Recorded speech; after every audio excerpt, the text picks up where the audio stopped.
Hey guys, it's Ashley, and if you saw my last video where I showed about my surgery experience, you might want to watch that video first.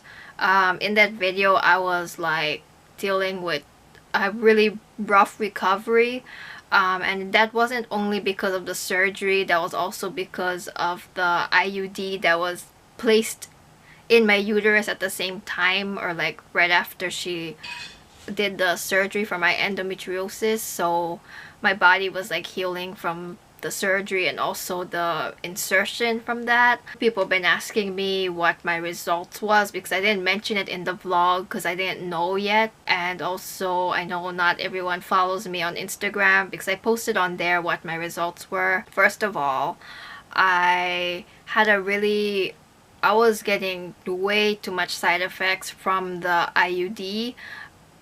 So I asked for removal, and finally my doctor listened to me. It was a lot of convincing.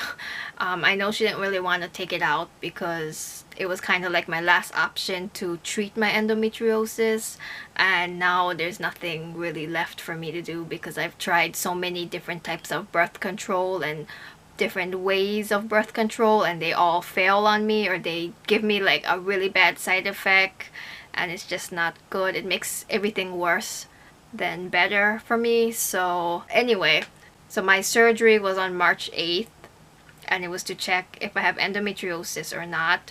She didn't find anything, which I know that's pretty common, but at the same time I wish she would have took samples, because talking to other women on endometriosis support pages, a lot of their doctors don't find anything, but they still take samples, and then they find out they have micro endo or something else, or similar to endo or whatever. So my doctor didn't take samples, but she's assuming that I have micro endo, which I guess I'll take because I'm pretty sure at this point I have endometriosis because just of all of my symptoms all relate to it. But at the same time I really wish she would have taken samples, like, because then we would know exactly, like 100% know for sure it's endometriosis, and she would know exactly where it is too, like if she took samples in various places. So I feel like later down the road, not now, like, or maybe I'll wait a year or so, I'm gonna try and find another doctor. Maybe I'm not knocking my doctor, but I feel like for this type of endometriosis, if you don't know, you need to really find like a really trained specialist, not the type of doctor that is just a regular gynecologist and knows somewhat about endo, or like you need to find like a doctor that just trains in endometriosis, which I don't know if there's a doctor like that over here on Maui, Hawaii. I might have to travel or try find one on the island of Oahu, which is, there's usually more better care and more doctors on that island. It's just more city-like and more people there, so I might have to do that later on. So as of now, I'm still dealing with the side effects of the IUD because my body now has to get used to how everything was before the IUD. I was on the IUD Skyla. It's a really low hormonal dose, so I thought, since it's low dose, it wouldn't affect me. And also what my doctor said too, it's not like the pills or the shot, like it doesn't go throughout your whole body. So she figured too, that low dose hormone, it'll just stay in my uterus, the hormones, it won't go throughout my body. There's no way chance of side effects, but I was wrong. I got a really bad side effects. The main one was just non-stop cramping. I still kind of deal with the cramping here and there, but I feel like it's slowly going away. Super bad exhaustion. Like I could sleep like 12 hours and I was still drained and tired all the time. I'm still kind of dealing with it just because I I still need to, it's only been about a couple days since I got it removed, so it's gonna take about a week or two for my body to get adjusted.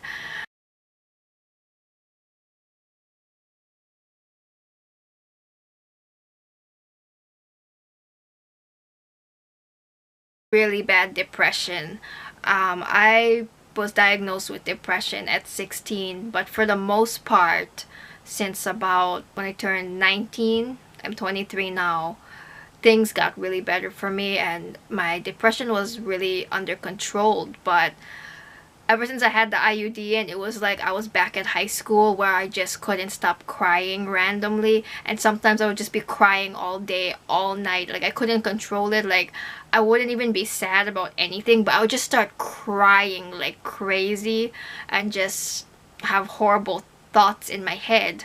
And so I'm pretty sure that was the IUD causing it, because I can't think of anything else that would cause like just a random depression. Also talking to my therapist, you know, she also said anything hormonal can affect depression, anxiety, you know, any type of mental illness. So because it was making my anxiety worse too as well. Like sometimes I wouldn't be able to sleep. I was up like over 24 hours and I was like on full-on energy. So my therapist was getting a little worried about me because like it's not healthy to be like that, you know, like not have enough sleep, getting fully depressed like that. So I made the decision to get off the IUD. Like I was like, you know what, I'm not gonna wait like 6 months, you know, just for this IUD to like make me feel like crappy like that. And I don't even know if it's gonna even be beneficial in the end, you know. I guess that's what my doctor said too. Like she cannot promise me that all of these side effects will go away in like a few months and the wait will be worth it.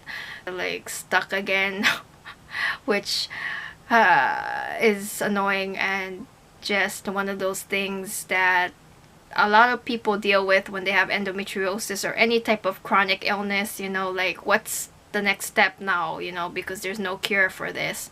All of the doctors I've seen, they all tell me to, they don't want me to go on anything hormonal because of just the way my body reacts to things, like hormonal things. It just never goes good for me, and the Skyla was the last option. So I just need to stay away from hormones apparently. I'm just trying to feel better. I mean, I can do more things at least, and I'm not cramping up a storm. Like as soon as the doctor took the IUD out, I felt like an instant pressure relief. Like I don't know if it's just a mind thing, but like I felt so much better already. I mean, I still deal with the tiredness and the sadness here and there, but it's not as severe as when I still had it in me. So yeah, this is just not it's not to scare you because everyone's different. I mean, I see online a lot of people benefiting from IUDs or birth control, you know, helping with their endometriosis or just taking birth control to not get pregnant, whatever. Right now my doctor is just kind of focusing on pain management, where she prescribed me some painkillers to take when I need it, like when it gets like super horrible. I try to kind of stay away from those kind of things because I just don't like taking painkillers, like that kind of strong painkillers into my body a lot. So I just either deal with it or I take CBD oil, or I'll vape CBD oil and it helps my pain, or like rub CBD lotion like on my abdomen and like lower back and it helps. So that's what I do.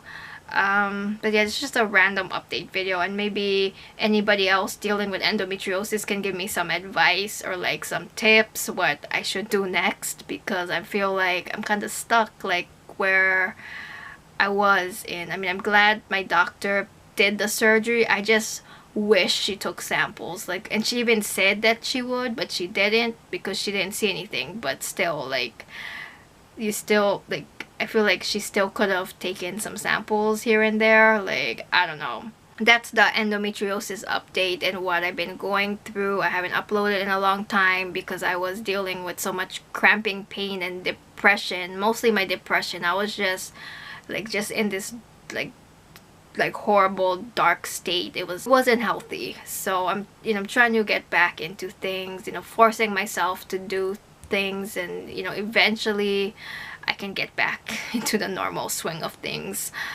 But yeah, I just want to say thank you to all who's like staying patient with me. There's nothing really much right now to react to anyway, so it's not like I'm missing much. I know there's like the POL Perfectionist going on, and I do like that show, but I don't love it a whole lot. So I'm probably just gonna do a reaction to like the season 1 finale, which is kind of coming up, I guess, in a few weeks.